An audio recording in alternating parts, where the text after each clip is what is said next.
The House of Mystery presents Inside Writing, the radio show where authors discuss their writing process in all genres. And joining us now on the line is Harry McElroy. Thank you for being here. It's my pleasure, Alan. First, before we get into the story, what got you into writing in broad daylight and the Skidmore killing?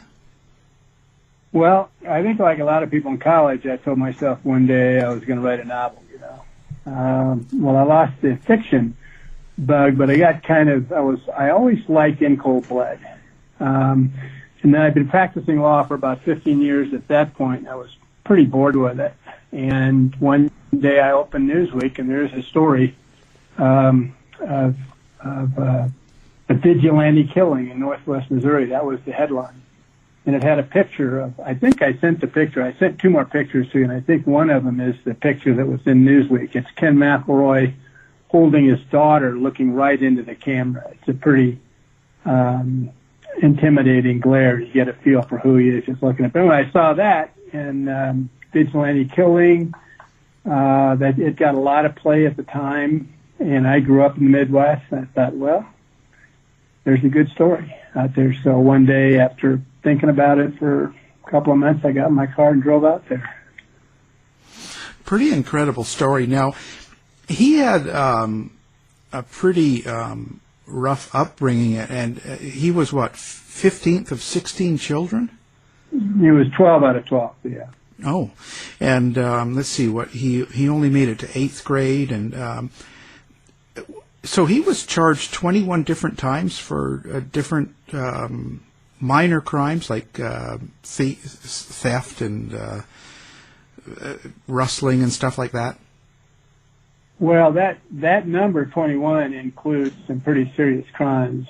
That includes the charges against Trina for rape and child molestation, and a range of other charges. When she was 13, this story goes, and I know it's true, he got a hold of her and had a long sexual affair with her, and they ended up charging him with several counts of rape, child rape, whatever the phrasing was in Missouri. I can't quite remember, but that's the essence of it. And he outwitted the law once again. He got a divorce and got Trina's parents to consent to him marrying her by burning their barn down, and then told the DA, my client's married to the witness, to the victim witness, and she's renouncing the whole story. So he got away with that. But there's a lot of serious assault charges in there too. What was his method? Like, how did he get away with so many crimes? Like what was the problem with the policing then? Well, the large picture is it was a combination of reality and myth. He did a lot of things in a kind of intuitively smart way. And then he also told people, if you do anything about it, I'll burn your house down, or I'll follow your daughter home from school in a bus and pick her up, or I'll, come and blow your guts out with a shotgun, all of which he did at one time or another. And so the myth grew out of a number of incidents, so it's not like it's not true, but it grew larger than reality, so that all he had to do was drive his truck into town, word would spread on telephone, and all doors would be locked and lights would be shut off, and all businesses would close. Was your question how? Oh, he sensed people's weaknesses, an intuitive sense for either a system, like the law enforcement system, or an individual's weakness and how to exploit it. With the system, with the legal system, he figured out early on that if you didn't have a witness, you didn't have a case. So case after case after case after case that were filed against him. St. Joe, a lot of them were in St. Joe, a lot of them were in other counties.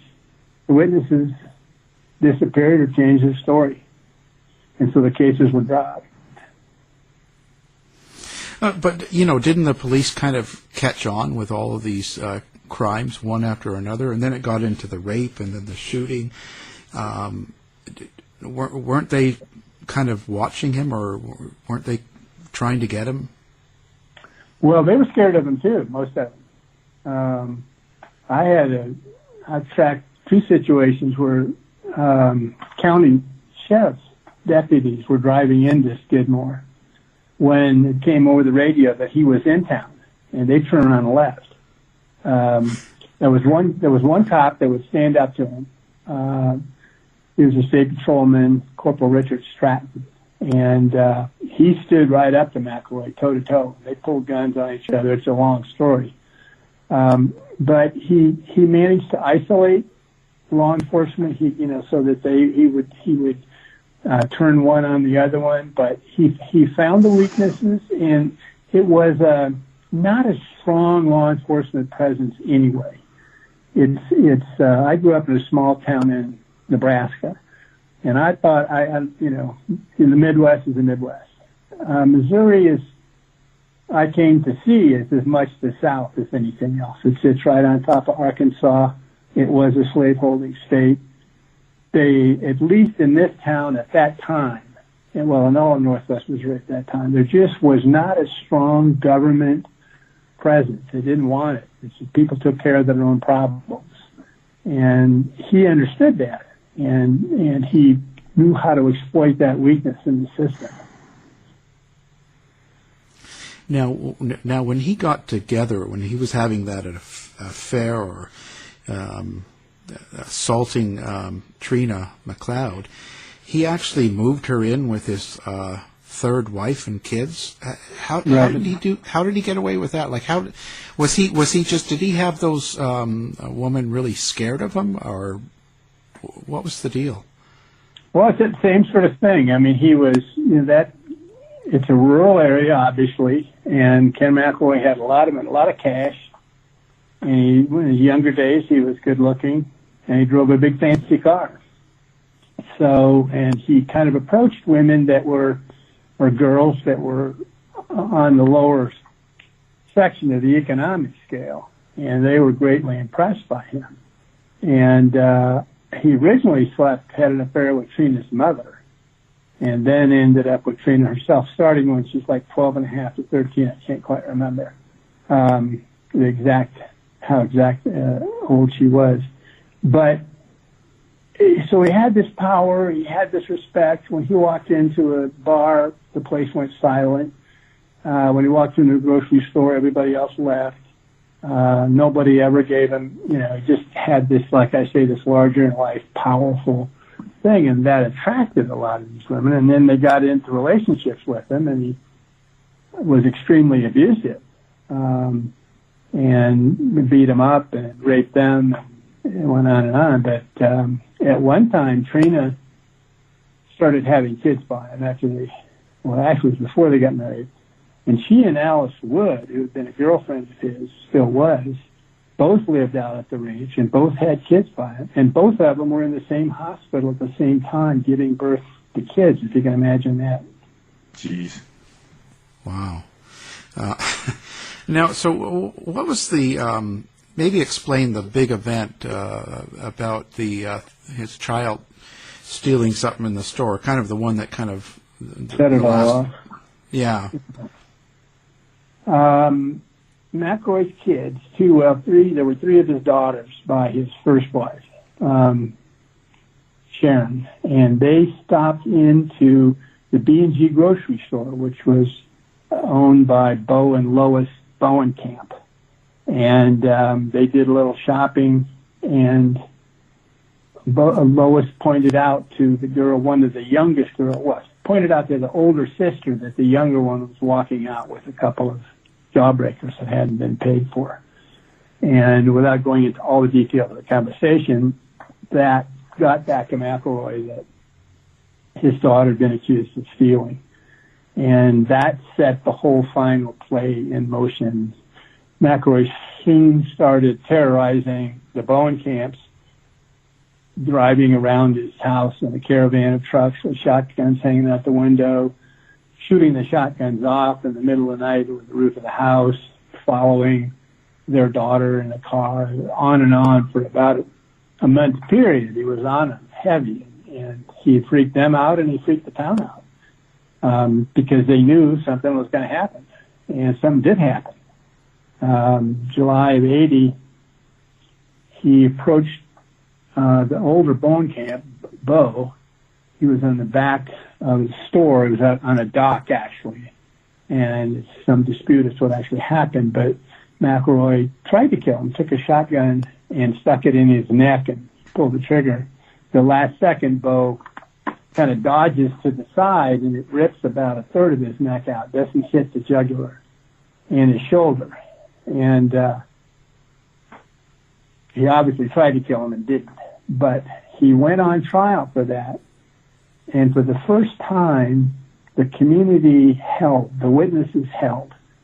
They backed Bo up. He thought he could intimidate this old man, and he couldn't. He ended up being tougher than he thought. So one day McElroy comes into town. He brings a rifle, sets it down into the bar, sets it down on the table, and makes some provocative remarks about how next time he's going to shoot the old man and kill him. 3 guys see it, are in the bar. They go to the sheriff and say, he's not supposed to have a weapon in his at any time, but particularly in his car or in a public place. And so they swear out a warrant for his arrest. They don't arrest him. What they do is they set a hearing to revoke his bond for having a weapon. And the bond hearing is set, say like it's set on Thursday. The whole community closes around these 3 guys who signed the affidavit saying they saw him with the rifle. They basically have targets on their backs now, and he's after them. He's after them out in the back roads. He's after them in the forest, and he knows who is trying to put him in jail, and he's after him. So the whole community, for once, backs up these people. In the past, if somebody got in trouble with McElroy, they would just hightail it out of it, because if they came to the defense of the person, McElroy would be on them. In this case, they got together in kind of a group reflex, and they. You want me to tell the story of what actually happened that day? Yeah. Let's get into the crux of what happened. Well, they had gathered that morning to drive up to Ravenwood, a town about 30 miles away, where the hearing was going to be. He was tried out in Ottaway County, and they had about 30 pickup trucks, probably 60 or 70 guys gathered at the Legion Club at the top of the hill in Skidmore, and figure out, what they were going to do and how they were going to protect these 3 guys driving up to Ravenwood for the hearing, and to also kind of counter-intimidate McElroy too. Well, word comes in that the county attorney, had agreed to a continuance of the hearing for a week. And the whole thing was a tinderbox at that point. I mean, it was ready to go, and the community was all very cohesive in defense of these 3 guys. And this just snapped it, because what that meant was these 3 guys were going to be. Now he was really mad, because he would hear about this meeting, and he would come after these 3 guys, and they would have to somehow hold the community together and protect themselves for another 10 days. So they went up and had the meeting anyway, and they said, "What are we going to do about him for the next week or 10 days till the next hearing?" And they were talking about stuff, and he hears that they're having a meeting about him. Word reaches his farm outside of town. Well, he, of course, has to face them down. For him to not go in knowing that would be a great loss of face, or however you want to say it. So he gets Trina, who by this time is riding in his terror truck with him. She's pulling guns on people and riding backup pickups for his assaults and robberies and so forth. And so Trina gets in the truck with him, and they drive into town. They park right in front of the tavern. They go in, they sit down. Then word reaches the guys at the Legion Hall, but McElroy's in town. Well, now their bluff has been called. If they leave town without going down and confronting him, he will have had the absolute upper hand. I mean, he will own that town if that's what happens, and they know that. So they march down the main street of town. About half of them go in the tavern, half of them stay outside. It's 10:30 in the morning in July in northwest Skidmore. And he sits there and has a beer, and a couple people say things to him, and Trina wants to leave. She thinks it's going to go bad. And finally, he buys a six-pack, and they go out the front door and get in a pickup. A bunch of people follow him out. A bunch of people stay in the tavern. Up the hill is about 40 people who didn't go into the tavern to start with. And so he's in his truck. He's lighting a cigarette. Trina's anxious, nervous. Two guys who I believe to be the two killers exit the rear of the pool hall or bar, cross the street. Their trucks are up a little bit. They're across the street, but they're just up a little bit from McElroy's truck. One of them reaches in to his pickup, pulls out a 30-30, and opens up on McElroy through the rear window of McElroy's truck. The other one pulls out a shotgun and opens up on McElroy the same way. So originally, the 30-30 is the weapon that killed him, and it just hits him right smack in the back of the head and blows his head up, and blows a lot of it over Trina's lap. And as he's been shot in the back, he's just started the truck, and he leans forward, and his foot and leg go down on the accelerator, and the engine roars. So you get this scene of all these, probably about 60 people now, watching the monster that they finally brought to ground, and this wild roar going on. Big Silverado 8-cylinder pickup. So that's the end of that day. I mean, he sat in that truck for 2 hours. Nobody in that town calls for an ambulance or for law enforcement. And finally, they found out about it when Trina called McElroy's brother and said they've killed him. And that's how eventually the sheriff and the ambulance came into town. Wow. So now on that, so he obviously didn't expect them to do that. He thought they would just cower to him, right? Well, that's a good question. He was likely going to go to jail, and he always said he could not handle jail. He wouldn't survive, and it would have been huge, humiliation for him too. And my instinct was that he really didn't care what happened if he bluffed them or they killed him. And Dennehy, in the movie, they made a movie out of the book In Broad Daylight. And Brian Dennehy plays McElroy. And he brings this ambiguity out beautifully in the movie. He's sitting in the truck lighting a cigarette. And Trina says to him, "Ken, they've got a gun." And he goes on lighting the cigarette as if he didn't know what was going to happen. Mm. And so the way I always saw it and the way Dennehy played it was that, all right, I don't think you've got the guts to do it.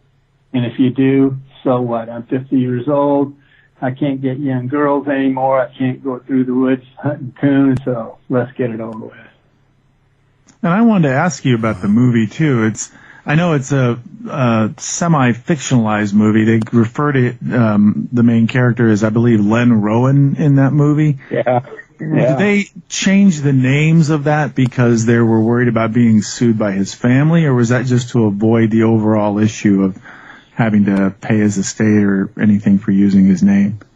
Yeah, no, it was all weird to me. I mean, that's the L.A. world. And they came up with a fictional name for the town. There's no legal basis to do that. They had fictional names for all the characters in there. And if you're a public figure, you're subject to being, in works of art, portrayed in works of art. And they didn't, so for some reason, everybody's names changed all the way through it. And they had a scene at the beginning. So he's holding one of the girls in his lap, and they're doing Itsy Bitsy Spider or something, which was just a creation of the guy, of the screenwriter. But other than those things, the facts of it were pretty true to the book. I have to say. I mean, every now and then they would dress him in a leather sports coat or something, Yeah. And I go screaming up saying, no. But other than those things, it was pretty true to the book. Well, and it's interesting too. I came across that case and your book years ago because I was a fan of the TV show Quincy, and they did an episode about this called, I believe it was called Sleeping Dogs, which was a really fascinating breakdown of how the coroner tried to explain how the shots were fired and who did it and everything from that point of view. But I want to ask you too, in that reference there, these two men that you referred to, what do you think it was that drove them to that particular action that particular day? It seems like they felt there was a sense of urgency, and they took this matter into their own hands. We know he was shot by 2 different weapons. Is that correct? Correct, yeah. Well, it all fits together. I mean, there were two brothers, Del and Greg. I'm sorry, one of the brothers, Del Clement, and another fellow who were ranchers on the north side of town. Ranchers are not farmers. They're horse people and they're cowboys, and they kind of look down on the farmers. I don't want to say that's too simplistic, but and the 2 brothers, Del in particular, was a hothead. And McElroy, they were running the tavern. They owned the tavern at that time. Okay. And when McElroy came into town, it closed down. So they were losing money on that. He had also allegedly, and I don't have an eyewitness to this, had threatened their horses out at the ranch, threatened to shoot them. All he had to do was take offense on something. He'd think you insulted him, a member of his family, and the reign of terror started. So he was kind of trying to provoke them out on the ranch. And so the morning it happened, Del, who I believe was the primary shooter, was serving beer behind the bar. And it's my belief he was drinking. He was an alcoholic.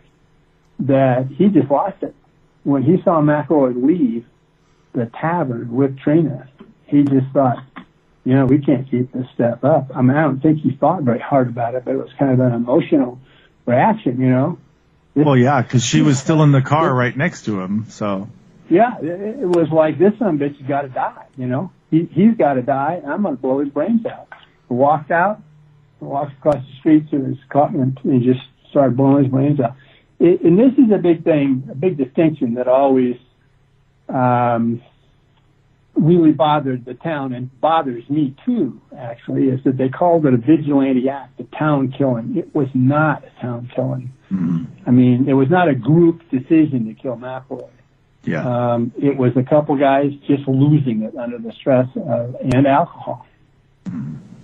Now, I'm curious. We know that he was shot by 2 different weapons. No one's ever been charged with this. Were the police not able to narrow down those weapons to specific individuals, or how did that play out? Well, the weapons were never identified. They just know the 2 different weapons from okay. And the shell casings that they did find. What was the rest of your question? I'm sorry. I was just curious how that played out with the investigation, that they weren't able to identify the particular guns that were used, and it would be difficult to narrow down specific individuals. Yeah, I mean, the problem they had was with all these eyewitnesses, and Trina named Del Clement in all of her statements. And when I talked to her, I saw Del Clement. I know his car. I know his rifle. It's got this golden lever on it or something. And I know who it was. She swore to that. But prosecutor always felt they needed one more person. So, you got 60 witnesses, right? 60 of them come up and identify him. Well, the truth of it, and not all of them saw him. Some stayed in. I'd say there's 45 that actually saw the shooting. And they, over a period of 3 years, they had a county grand jury, a state grand jury, and a federal grand jury down in Kansas City. And they brought these dirt farmers down there and put them under oath. And said, what'd you see? Nothing. And without somebody, everybody, the minute I got to town, on the side, came to understand who the killers were. There was never any real debate about that. There were some crazy theories that the mob out of Kansas City came up there, but they were all just silly. But, everybody knew who they were, but you had to get a witness to come and swear under oath that these guys were on the guns and did the firing. And in spite of law enforcement's best efforts, including the FBI, they were never able to break a witness. They did, but then the witness recanted that, and so he was worthless. But other than that, they never got solid sworn eyewitness testimony as who the killers were, in spite of all those witnesses. And did either of those two suspects ever comment on this directly? Well, not directly. They would deny it. They would make a statement of denial. I never had anything to do with it, that sort of stuff. Yeah. But they never gave any sort of public statement or. And I went out to their ranch one day. They were having a rodeo, and I watched Del Clement walk off to a barn at some point, and I followed him. And into the barn and said, Del, and I said, I'm here about the story, and I didn't want to even say McElroy's name. He turned around, he's a short guy, and says, maybe it's time for you to leave the ranch. And I said, well, I'm not trying to figure out who did it or anything. I just want to have a talk with you because I know part of the overall, the community and all that stuff. And he reached for a rifle on the wall and said, maybe you didn't hear me. It's time for you to leave. So I said, okay, Del, I'm leaving. And turned around and walked across this field. And I swear to God, I was waiting for the sound of a crack and slug. Not really, but yeah, really. Because he's done it already, and he's very impulsive, and he's a drunk. So that's as close to Ira as I ever came to ask him what his involvement was. I can see why you stopped there. So yeah, wise choice. How was the rest of the town toward you when you were out there and writing the story? Very hostile in the beginning. Because they'd had magazine writers, private detectives, FBI, TV producers, all over that town. I got there about a year after it happened. And they felt that the privacy had been invaded, they'd been misrepresented. In any event, they were hostile to anybody that they didn't know. And so I had doors slammed in my face. I had shotguns pulled on me, like Del and another person, separate incident. My tires were slashed. It was very aggressive. And they're not sophisticated people. They're farmers. They're high school graduates. And I think they mistakenly believed that if they shut up, they could kill the story. And it just made it worse. They just made it more of the story, So, but eventually I hung around and made some connections with some of the guys in the town, and eventually ended up living with a farm family. And he was one of the more respected farmers in the area, so that gave me a fair amount of credibility. And all four sons ran in different groups, and the wife had all her friends.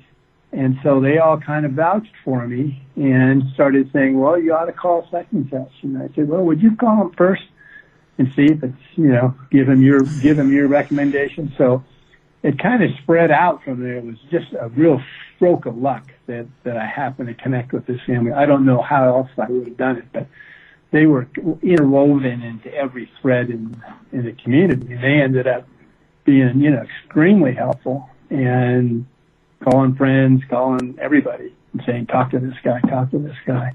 So it was about 3 to 4 years I lived out there to get it. That's the story. Wow. So now, were they ever, the shooters, the two people that you think shot him, were they ever worried about some sort of repercussion from like Trina or his brother or anything like that? Do you think? I don't think they were worried. I don't think Clement is, he's a hothead. I don't think he's the sort to worry about that. Trina was way too, she wasn't a threat. But there was a threat for a while. It was a son of his from the first marriage. And he had moved out to California with one of McElroy's sisters, but he was still part of the family. And there were threats there were rumors that he was going to come back into town with a motorcycle gang and square the deal. But there was never any McElroy's. They wrote letters. That's true. They wrote letters to the editor defending him and how the town had ganged up on him and all that, sort of blamed him for everything that he didn't do, so forth. But there was never any counter movement that I ever saw, like against the shooters or their families. So now you were saying that it wasn't really a town ganging up or vigilante in that way, like a town doing it, but by them being silent and not testifying to what they saw, isn't that in a way kind of being a vigilante? Well, yeah. I mean, it's certainly a crime in a way, or participation in an illegal act. Let's say that it's a conspiracy. It's a conspiracy of silence, and in the sense that it's a group act, yes. But they never got together and said, "Let's don't talk." They never got together and say, "Okay, you guys say you jumped down between the pickups, and you guys say you went behind the building," and all that sort of stuff. As far as I could tell, the witnesses almost never talked about it. I'm sure I know people who saw it who never told their wives what they saw or their kids. It was this kind of intuitive understanding that they had automatically that they were not going to be involved in the prosecution of the killers, because the killers had taken care of a problem that law enforcement could not take care of.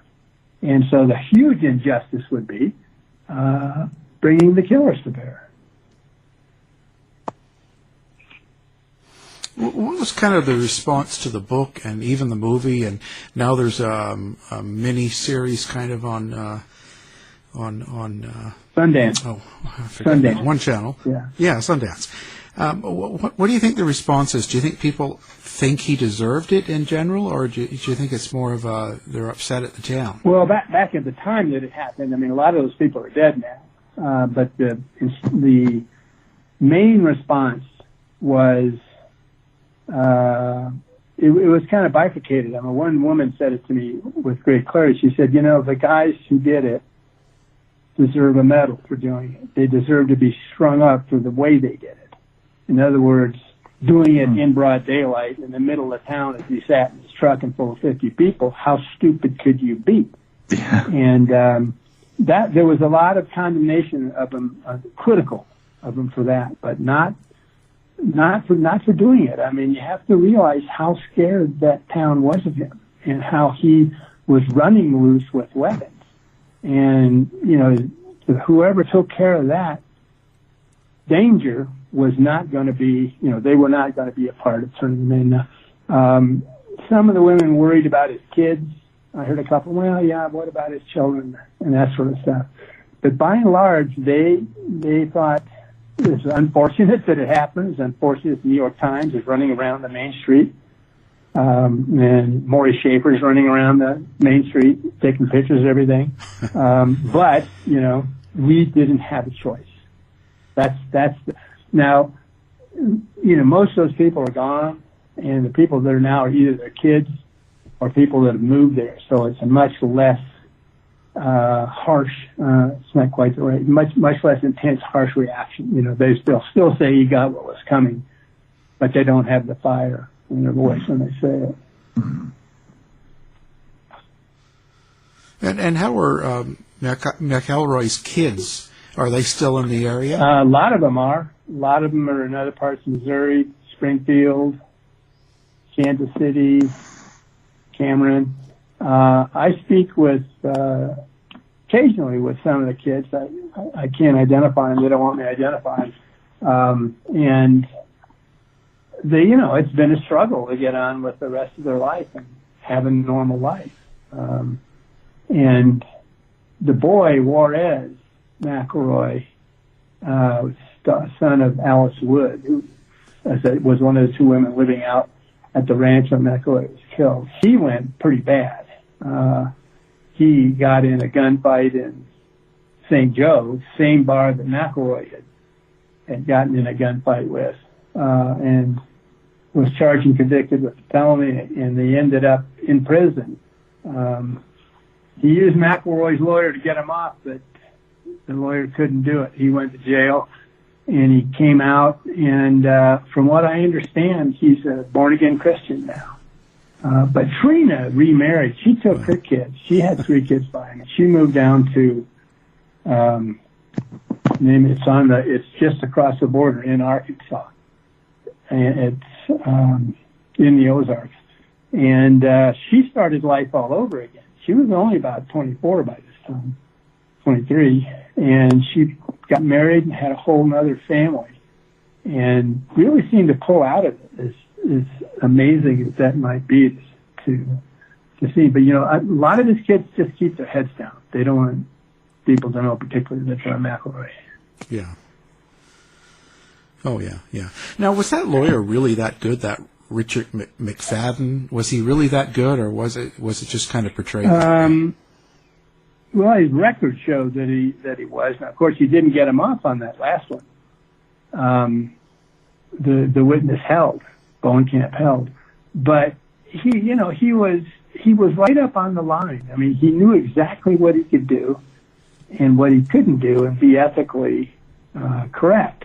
And he hired a lot of private detectives and sent them out into the countryside. And lo and behold, they came back a week later with 2 witnesses saying they'd seen McElroy 100 miles away when this crime was committed, and or witnesses just didn't show up. As I was saying, they just went away, and but he kind of he was able to create another side to a lot of these, and I think whether he knew the truth or where these witnesses were coming from, and I don't know. I'm sure he said, "Don't tell me, just tell me your story." But he was a country lawyer with a kind of a charm, you know. I have to say, he was really looking forward to, you know, at one point Trina sued the town for wrongful death. And he was really jacked up over that because he thought it would be a trial. There'd be a trial, and the point of the trial was going to be who killed, because she sued the Clements and the town.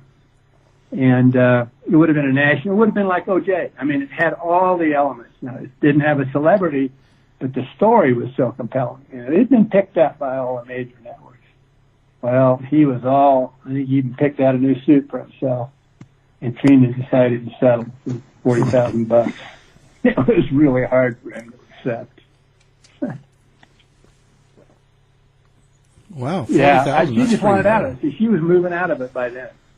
And I think she was down in Arkansas, and maybe she'd met this guy. And she just, the thrall that McElroy held her in had evaporated by then. And because she was 12 years old. 12 to 13, and she wasn't really formed by that point, and he, had control and power over her as she grew into adulthood. And she was starting to shake it off, and she started to think, do I want to spend, the next 5 years as McElroy's widow, and going through all these movies and books and all that sort of stuff. So she just pulled back, I think, from the whole thing, and McFadden said, well, I'll get you $40,000. She said, okay. So what do you hope people come away with when they read the book? Well, it's an interesting question because you always wonder how much of your subjectivity influences what you're writing. And I started off, I have to say, pretty early on with a kind of a working hypothesis that it wasn't that he had it coming, but the town generally felt that it had no choice. The other side of that hypothesis is that the legal system had completely abandoned them. It wasn't controlling. I mean, if I'd have found evidence contrary to that, I would have varied it, but all I found was evidence that kind of confirmed that. So, in that sense, the book is fairly sympathetic to the town. It doesn't say McElroy had it and they were right and killing him and all that sort of stuff. But it does tell their story, and a huge part of the story is the reign of terror he put on them. So, and I would get challenged. I mean, it was either on Oprah or Larry King. One of them said, or I think it was Larry King said, well, I don't think murder outside the law is ever right. And I said to him, what if it was your 12-year-old daughter and he was following home on the school bus and taken down to St. Joe and checking into a motel for 4 or 5 hours? How would you feel then, Larry? The self-righteousness of people who judge the town does annoy me, because they're doing it without, they're kind of self-righteous, they're kind of enjoying finding someone who they can condemn for something. I mean, it really is a situation where you have to be in their shoes. So to get back to the question, it's like, I think to me as the author, the more, I don't want to say confused, but the more people question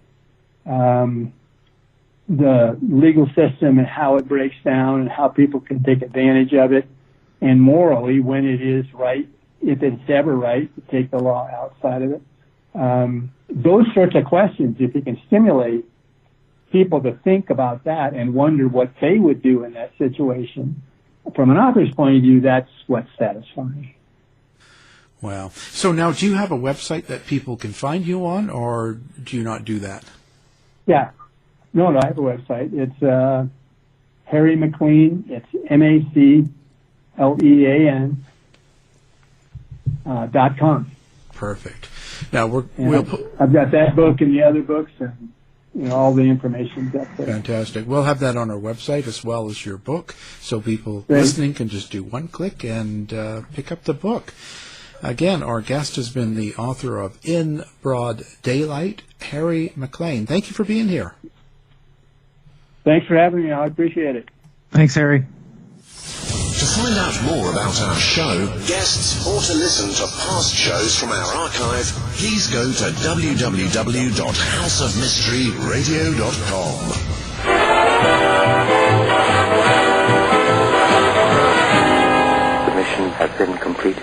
The end. By George, he's got it. It is the end. I'll say it. If you're lying to me, I'll be back. This has been a production of Something Weird Media.